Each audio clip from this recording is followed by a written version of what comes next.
Well, good misty, cold Sunday morning to you. Lord of mercy, it's Dan. I want to welcome y'all to my home in the sticks. Hope everybody's having a show enough good Sunday. As you can see what the weather's like here in East Central Mississippi. Lord have mercy. What I wanted to make mention of, you are a new subscriber to the channel. Gracious, I want to welcome you. And if you are returning back to the Home in the Sticks channel, thank y'all for coming back. What I wanted to share with you and y'all today, heck, it's in the back of my shop. So let's go back there and yeah, that's what we finna do.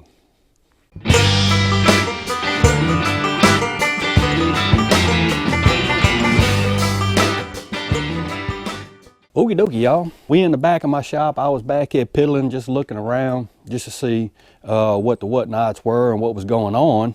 And Lord of mercy.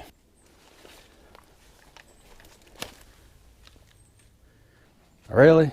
Yes. My shiitake logs have started putting out fruit. When I seen this, the first person I thought about was my brother Rob over there, the Sapa gardener, because he's doing some mushrooms inside, and I think he done some shiitakes too. But Rob, I thought of you when I seen this, brother, because Lord, look at that one. Too big, but look at these little small buttons right here. There's another one right there. There's a humongous one right there. And I have quite a few. What I'm going to say is I started all of these logs March of 2017. And it has taken, I don't know, a year and some change for these things to start flushing, as you can see. I'm going to tell you, I ain't gonna lie, I did all of these logs and I think I did about 20 of them. I went ahead and inoculated these logs, and these logs are all hardwood. These are oak logs. I think I tried experimenting with a few different types of oak, some water oak, red oak. Oak was the best one to use. I guess I didn't set this up correctly. This area here behind my shop was probably not the best place to put these logs, and I had these logs stacked, you know, kind of like that. And I don't think this was the optimum place to do these, to try to get these shiitake logs to start flushing or producing shiitakes. And what I said I was going to do with these logs was I wasn't going to force flush them. I was going to get these guys to flush on their own. The rain, the cold, I wanted these logs to produce naturally. And guess what? They done produced.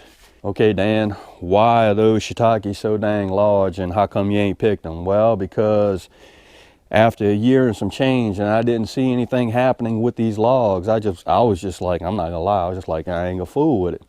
Because this right here is a ton of work. It is a lot of work.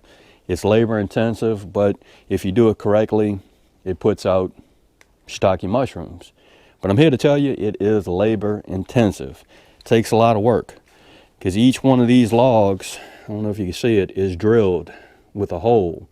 And I actually take the shiitake mycelium, and I actually have a tool that actually shoots the mycelium into the hole. And you do that all around this log. There's probably 50 or 60 holes like this in each one of these logs. Once you inoculate the mycelium into the log, or you introduce it into the log, you actually have to take wax, and I think you can still see it right there. You take wax and you cover all these holes up. So that is a lot of holes to drill, a lot of mycelium that you have to inject into those logs, and a lot of wax that you have to use to cover all of those holes up.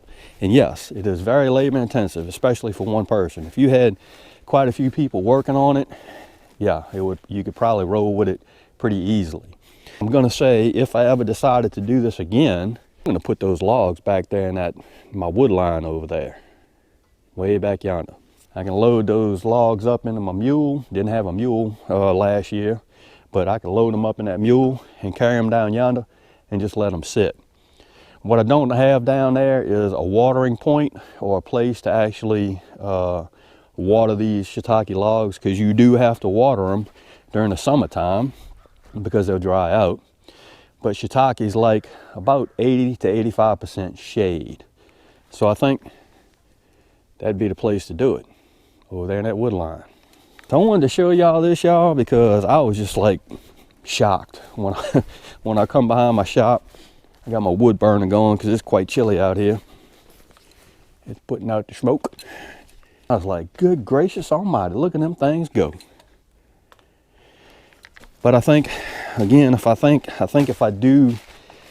do this again, I'm certainly gonna do fewer logs, and I'm also gonna put them down yonder in that wood line just to see what happens.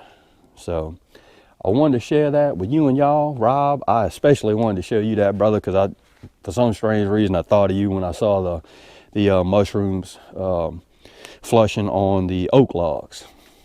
Again, I hope everybody is having a sure enough good Sunday. Tomorrow's New Year's Eve. And I hope y'all have a safe New Year's Eve and New Year's Day. If you like this video, go on and give it a thumbs up. They help. If you haven't subscribed to the Home and Sticks channel, Lord of mercy, y'all need to come on over, give me a look, because I'm always doing stuff. Really. And with that being said, you know it's coming. Dan Reference showing off, always gonna say it, even on a cloudy day. Don't let nobody dull your shine. And I mean nobody. You sure enough get your shine on, even when you're trying to grow these big butt shiitake mushrooms. And Dan will see you and y'all in the next video.